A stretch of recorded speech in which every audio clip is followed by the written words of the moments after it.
She walked into prison with nothing but a faded duffel bag and a court order. 24 years old, first-time offender. Her name was Amanda Taylor.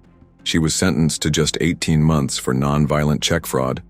But 7 months in, she was dead. And no one, not her cellmates, not her mother, not even the correctional staff, could explain what happened. What made the story impossible to ignore was what the medical examiner found during the autopsy. Amanda was 5 months pregnant. No male inmates. A female-only facility. No conjugal visits. No reported assaults. Yet somehow, Amanda had conceived a child inside the walls of a prison that swore such a thing was impossible. Then came the next bombshell. The father? Unknown. Security footage? Missing. The journal she kept? Confiscated the day before she collapsed. But what made her mother break down? What made people outside the prison start asking questions?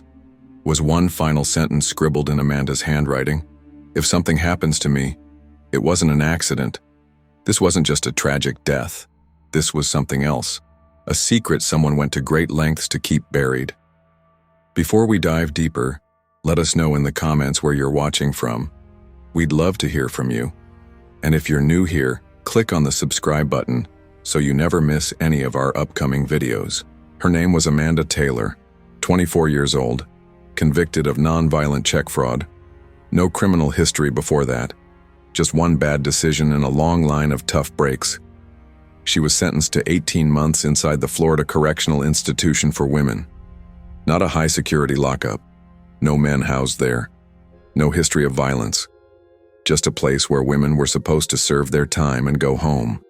Amanda never made it. 7 months into her sentence, she was pronounced dead in the prison infirmary. Her family received a vague call from the warden. Complications, they said. No details, no answers. Just a request to come collect her belongings. But the real shock came later, when the autopsy revealed she was nearly 5 months pregnant. Her mother's hands shook as she read the report. How was that even possible? How does a woman get pregnant in an all-female prison? Who was the father? And most of all, was this a medical tragedy or something far more calculated? Because Amanda had complained about strange behavior in the weeks before she died. Late-night visits to the infirmary, whispers between guards, a journal entry, now evidence, where she wrote, "He said no one would believe me anyway." And just like that, a quiet inmate death turned into the center of a disturbing investigation. Someone got Amanda pregnant. Someone ignored her cries for help. And someone, possibly, made sure she never lived long enough to speak. Before prison. Before the pregnancy. Before the body bag. Amanda Taylor was just a girl from Clearwater, Florida, trying to hold her life together with bare hands and borrowed time.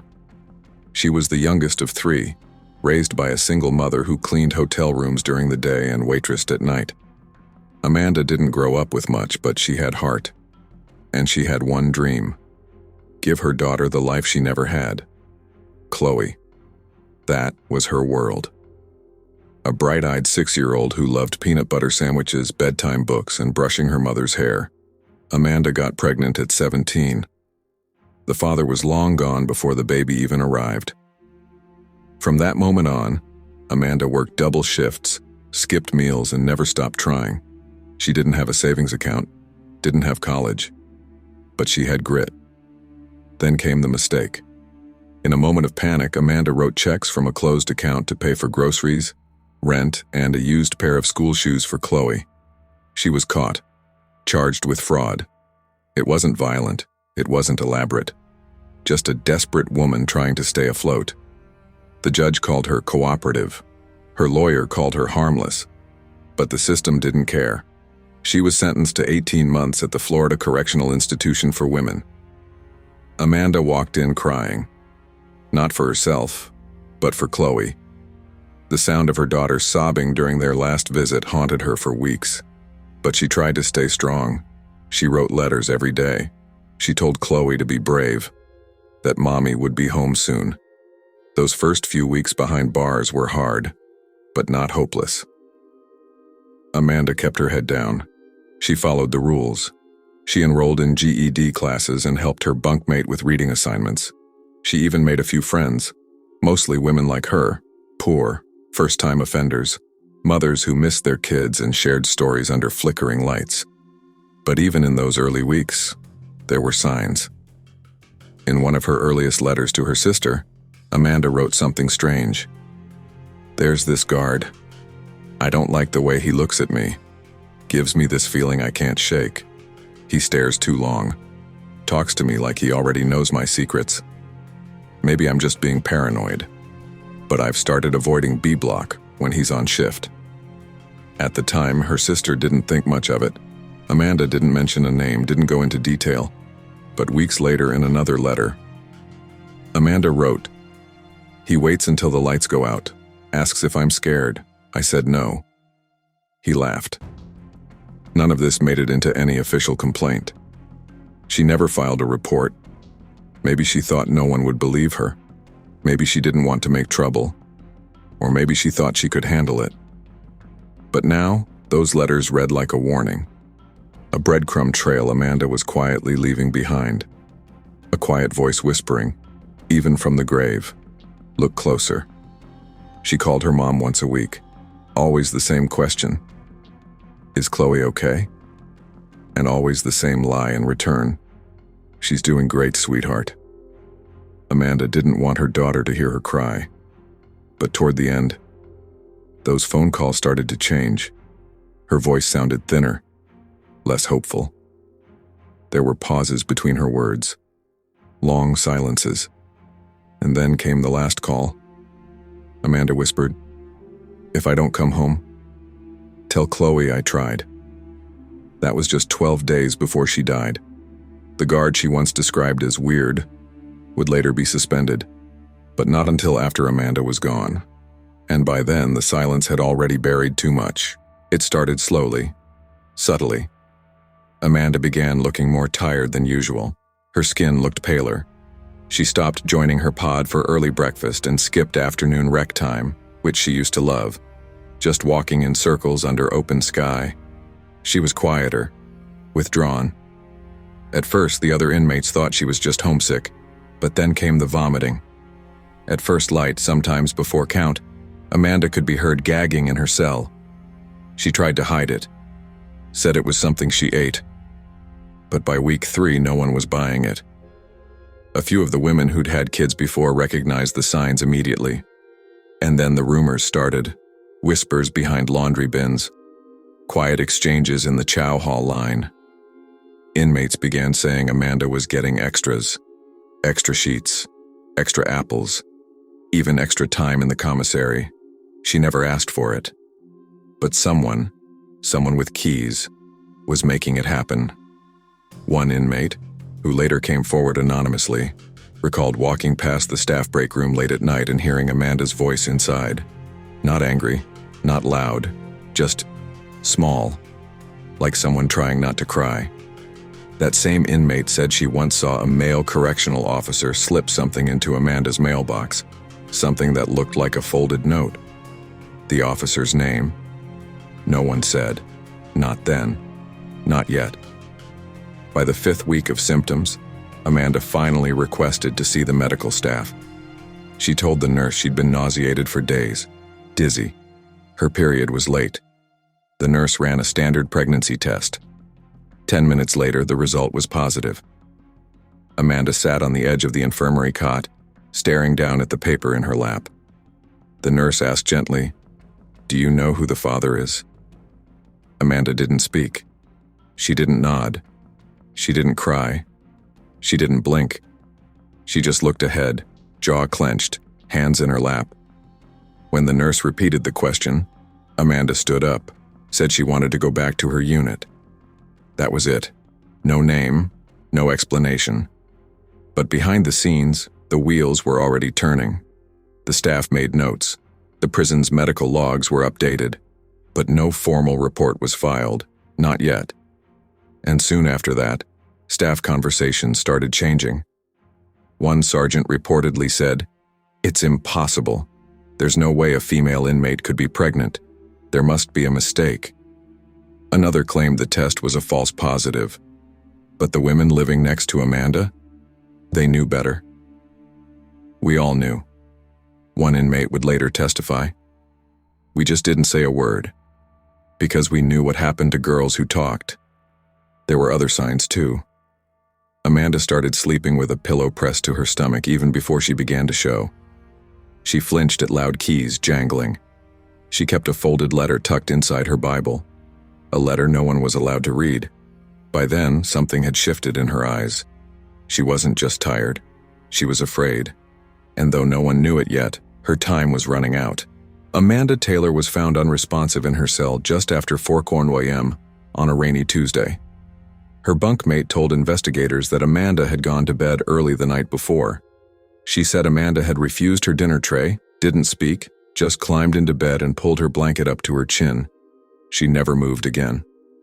By 4:36 a.m., she was pronounced dead in the prison infirmary. The official cause of death listed on the preliminary report was vague. Internal complications. There was no mention of pregnancy, no mention of trauma, no urgency in the tone of the documentation, just a signature and a timestamp. When Amanda's mother was notified by phone, she collapsed in her kitchen. Chloe, now 6, was asleep in the next room. The prison told her family they could claim the body within 72 hours.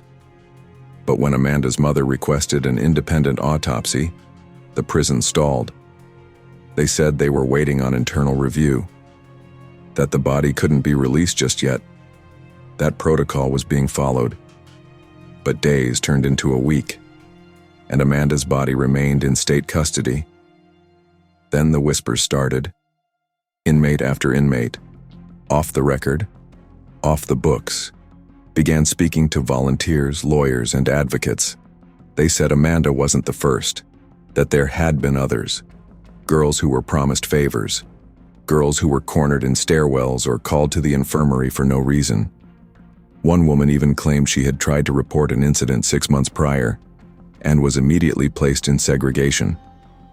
Then came the most chilling account of all. A correctional officer, whose name has never been released, contacted Amanda's family attorney. She didn't give her name, just her voice. She said she'd been walking past Amanda's cell around 3 a.m. the night before Amanda died. She heard something she would later describe as a scream, followed by a man's voice telling someone to shut up. When she radioed it in, she was told to stay on her route. She didn't push, and now, she said, she couldn't sleep. As pressure mounted, the prison finally allowed the family to perform an independent autopsy. The results changed everything. Amanda hadn't just died from complications. She had been pregnant with a male fetus approximately 22 to 23 weeks along, and she had suffered a uterine rupture, one consistent with trauma, not spontaneous failure. It was now impossible to ignore. Amanda didn't die quietly. She died in fear. The media picked up the story within 48 hours. News vans lined up outside the prison gates. Protesters held photos of Amanda and her daughter, and buried deep in a short internal memo, one name appeared in connection to the case: Correctional Officer Mike Daniels. Daniels was quietly placed on administrative leave less than 72 hours after Amanda's death. No formal charges, no public statement, just leave pending investigation. But when reporters tried to reach him at home, they found his apartment empty. Neighbors said he left late one night with 2 duffel bags and never returned. The department claimed they were still gathering information, but the questions were already too loud to silence. Was Amanda the only one? Was this a one-time failure, or a cover-up that went all the way to the top? And most disturbingly, was her death the result of medical neglect, retaliation, or something far more personal? The narrative shifted constantly. One outlet floated suicide. Another suggested it was a medical error. Others hinted at a revenge plot involving another inmate. But the facts didn't lie. Amanda had been afraid. She had been silenced. And the man who may have held the answers had vanished. The truth finally came. Cold, clinical, and undeniable. When the independent autopsy revealed Amanda had been pregnant, the next logical step was DNA testing. Her family insisted. The court agreed. Tissue samples from the fetus were sent to a private lab out of state. They waited 6 weeks. The result? A 99.998% match. The father was Mike Daniels, the same correctional officer who had quietly vanished the week Amanda died. The same man whose name had been whispered by inmates, but never officially tied to anything. Until now. The media erupted. Local outlets ran the headline for days. Protesters returned, louder this time. Civil rights groups got involved. The prison issued a statement saying they were cooperating fully with the investigation. But there was no arrest, no charges. The state claimed there wasn't enough evidence to prove assault. They said Amanda hadn't filed a report. They said there was no direct witness to what happened. They said the DNA alone was not enough. But then, another inmate came forward. She provided something no one expected, an old contraband audio recording. It wasn't long, just under 2 minutes. But in that short span, Amanda's voice could be heard, tired, quiet, almost whispering. "If they find out about the baby," she said, "I'm dead. They'll say I lied. They'll say I asked for it. But I didn't. I didn't ask for any of this." The audio had a timestamp, 3 days before Amanda was found unresponsive. And though prosecutors declined to use it in court, her family now had what they considered a final piece of the puzzle. Amanda knew.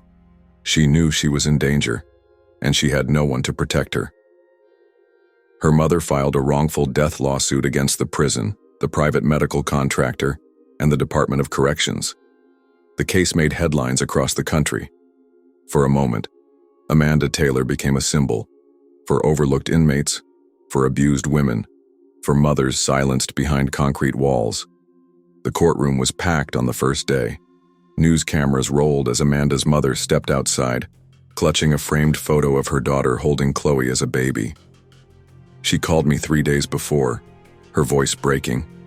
She said she was scared. She said something was wrong. I told her to hold on. I told her to pray, and now she's gone. But despite the attention, the evidence, the DNA, and the audio, no criminal charges were ever filed against Mike Daniels. In a closed hearing, a judge sealed key documents related to internal prison investigations. State attorneys said they were protecting ongoing security matters. Amanda's mother called it what it felt like, a cover-up, plain and simple. Still, the civil case moved forward. Depositions were scheduled. More inmates began coming forward. And in a quiet moment during a pretrial hearing, Chloe, now 7, turned to her grandmother and asked, "Why can't I talk to Mommy on the phone anymore?" There was no answer, because the truth was too big for any courtroom, too painful for any official statement.